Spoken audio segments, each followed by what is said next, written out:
தற்போது பஹல்காமில் நடந்த தாக்குதலை தொடர்ந்து பாகிஸ்தான் படங்களை இந்தியாவில் ஒளிபரப்ப மத்திய தகவல் மற்றும் ஒலிபரப்பு அமைச்சகம் அதிரடியான தடை ஒன்று பிறப்பித்துள்ளது.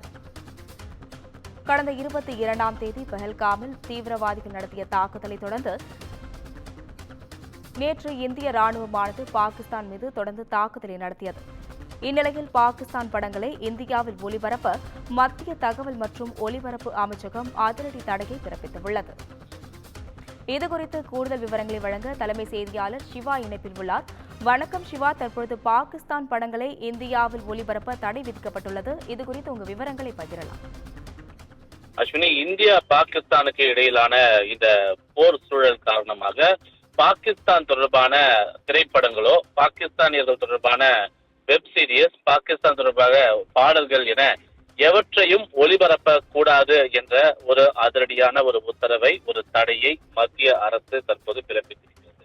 இது குறிப்பாக இது போன்ற ஒரு திரைப்படங்களோ, வெப் சீரிஸோ, பாடலோ, கதைகளோ போன்றவை தற்போது நடைபெற்றிருக்கூடிய இந்த போர் பதற்ற சூழல் காரணமாக இது ஒரு தவறான ஒரு உதாரணமாக மாறிவிடும். குறிப்பாக இந்தியாவினுடைய ஒரு நன்மதிப்பை கெடுக்கக்கூடிய வகையிலான ஒரு செயலாக அது மாறக்கூடும் என்ற ஒரு காரணத்தினால் பாகிஸ்தான் தொடர்பான எந்த வித ஒளிபரப்புகளையும் ஒளிபரப்ப கூடாது என்று தற்போது மத்திய அரசு அதற்குரிய ஒரு தடையை பிறப்பித்திருக்கிறது. எனவே இந்த தடை காரணமாக இந்த தடை என்பது உடனடியாக அமலுக்கு வருகிறது என்று தெரிவிக்கப்பட்டிருக்கிறது.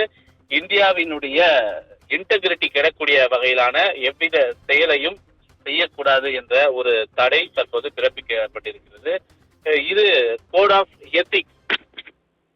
எத்திக்ஸ் என்ற அடிப்படையில இவை அனைத்தும் வழங்கப்பட்டிருப்பதாக மத்திய அரசு தெரிவித்திருக்கிறது. இதன் அடிப்படையில இந்தியாவினுடைய நற்பெயருக்கு களங்கம் ஏற்படக்கூடிய வகையிலும், அதே போன்று பாகிஸ்தானுக்கு ஒரு ஆதரவான நிலைப்பாட்டை தெரிவிக்கக்கூடிய வகையிலும், பாகிஸ்தான் போன்ற நாடுகளுக்கு எந்த விதமான ஒரு கூடுதல் பலமோ அல்லது தொடர்பான கூடுதல் அம்சம் அவர்களுக்கு கிடைத்துவிடக் கூடாது என்ற ஒரு காரணத்தினால் பாகிஸ்தானிகள் தொடர்பான எந்தவித ஒளிபரப்புகளும் இனி இருக்கக்கூடாது என்பதற்கான தடையை மத்திய அரசு பிறப்பித்து இது உடனடியாக அமலுக்கு வரும் என்றும் தெரிவித்திருக்கின்றது.